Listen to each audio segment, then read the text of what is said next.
Do you need a lot of chords? What happens if you're stuck?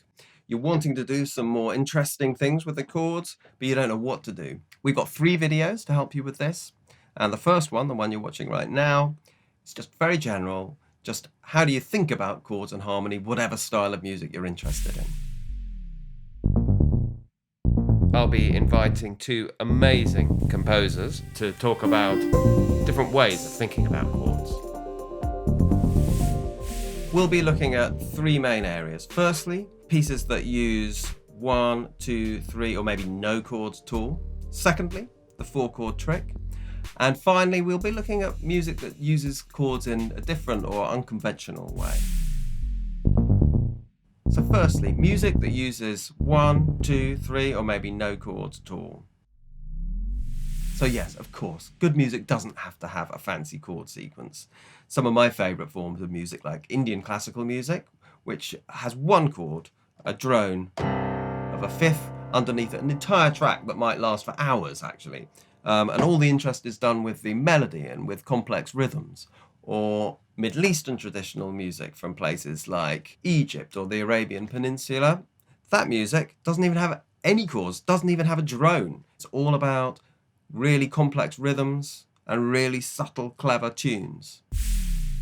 I also really like work that just sticks to 1 chord or 2 chords. And I know there's a lot of people that listen to Afrobeat music, for example, Fela Kuti, or hip hop where it is just 4 chords or just 1 chord, and they look down on it in a sense. But I think there's a lot of scope to be really adventurous and clever just with that 1 chord. It's often more challenging as a player as well. It's often more challenging with 1 chord because then you have to create some kind of development just with the basic sound world that you've been thrown into. So one of the most popular, incredibly successful genres of music of all time is rock and roll and blues, which both use the same 3 chords. Actually, a lot of classical music uses these 3 chords as well in a similar way. 1, 4, 5, as we say. So let's say we're in the key of G. We have G, that's the 1 chord, or 4 would be C, 1, 2, 3, 4, C, and 5, 1, 2, 3, 4, 5 would be D. And we set up a really simple pattern of tension and release. When I'm playing G, I'm in a sort of release, relaxed mode. Everything's at home. And then I go to C, the 4, slightly more tense. And then I can go back to release with the G. And then I can go to the 5, D, more tense. And back to G, we're back home again. The 4-chord trick. One of my favourite forms of music from the 50s is called doo-wop, and it's got the same 3 chords that we had before, plus 1 new one, and so which is the 6. 1, 2, 3, 4, 5, 6, E minor. So we're in the key of G. We go 1, 6, 4, 5, 1. And that chord sequence is in hundreds and hundreds of songs like Duke of Earl, Blue Moon, that's from the doo-wop era, but also you hear that chord sequence, in the last 50 years. You'll hear it with Every Breath You Take by The Police, I'm the One by DJ Khaled and Justin Bieber, or Let's Get It On by Marvin Gaye. It's kind of everywhere.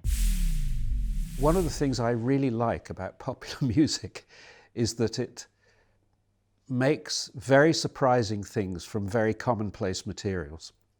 For instance, the basic structure of most pop music, the 1, 4, 5 chord sequence, and then maybe the minor 6th, these basic chords. I love the fact that pop music keeps coming up with new ways of using them. It's a little bit like cooking, bread is only flour, water and salt and oil, if you're lucky. Yeah. But all over the world, people think of new and fabulous ways of using those ingredients. At the moment, there's what I would describe as a craze for this chord sequence. Actually, the same chords, but in a different order. This time we're going 1, 5, 6, 4. That's the first 4 chords of Let It Be. It's also the first 4 chords or all of the four chords of hundreds of other songs. The Axis of Awesome have done a brilliant YouTube clip, which we'll put in a link to in the description below, where you can hear literally dozens of these different artists, Lady Gaga, Elton John, Black Eyed Peas, loads more, all genres, putting exactly that chord sequence into a totally different context and making these songs that you might not even realize the first time you listen to them, that they are exactly the same chord sequence. So if you've got those four simple chords in any order, really good lyric, good rhythm, good melody, that might be all you need. But it's interesting to listen to how some of these songs put a contrasting section in between blocks of the four chord trick. Every Breath You Take is a classic example which does that. Halfway through when he sings Why Can't You See, all those chords move completely far away from the four chord trick. Or even doo-wop songs sometimes do that. So there's a very famous one called Shaboom, which is one of my favorites. We'll put a link below. It's got a goofy song, but what that does is it does the four chord trick for 3/4 of the song, and then it does this little break in the middle that goes.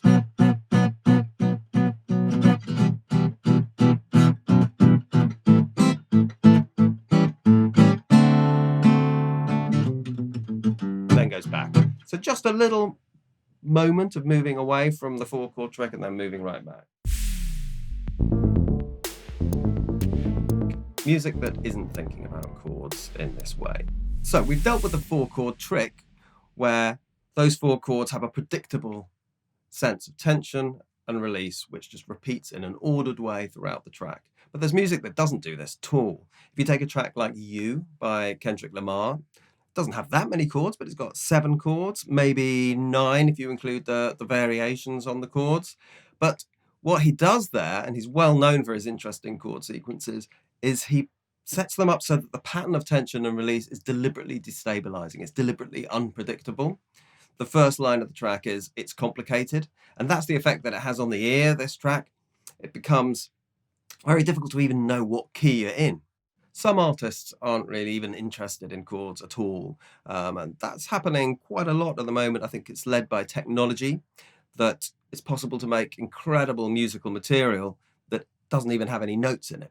If you think about, for example, a film trailer where most of the sound is actually made up of big booming sub-bass sounds or crashing sounds, there may not be much melody at all. Or if you think of a track like Guillotine by Death Grips, there'll be a link in the description below for you to find that track. It's a pretty amazing track, but I'm not sure that it's really in any key at all. Certainly doesn't have a conventional chord sequence as we know it. There's also music that won't have quite as many hits as the Death Grips track by artists like Ligeti, Xenakis, Verez, these classical musicians who came out of the scene in Europe in the 50s and 60s and later, where instead of thinking in terms of tension and release, they were thinking more about a tense thing followed by another tense thing. Doesn't all sound like that, but that's the general principle, or one of the general principles of that sort of modernist music. And also out of America. Less about tension, more about release, lots of minimalist music. You might get something which is just on one key all the way through. So essentially it's all release. Like, for example, the music of Terry Riley, who wrote a piece called In C, which is in C all the way through. There's also all kinds of ambient music, there's electronica, chill out music, Indian music, Arabic music. All of this music doesn't use chords or functional harmony, system of tension and release. That's what we mean by functional harmony. Doesn't use it at all. So let's acknowledge that 4 chords can definitely be enough. 1 chord can definitely be enough. But also let's acknowledge that there are moments where you might want to use more chords. And if you do, watch our next video.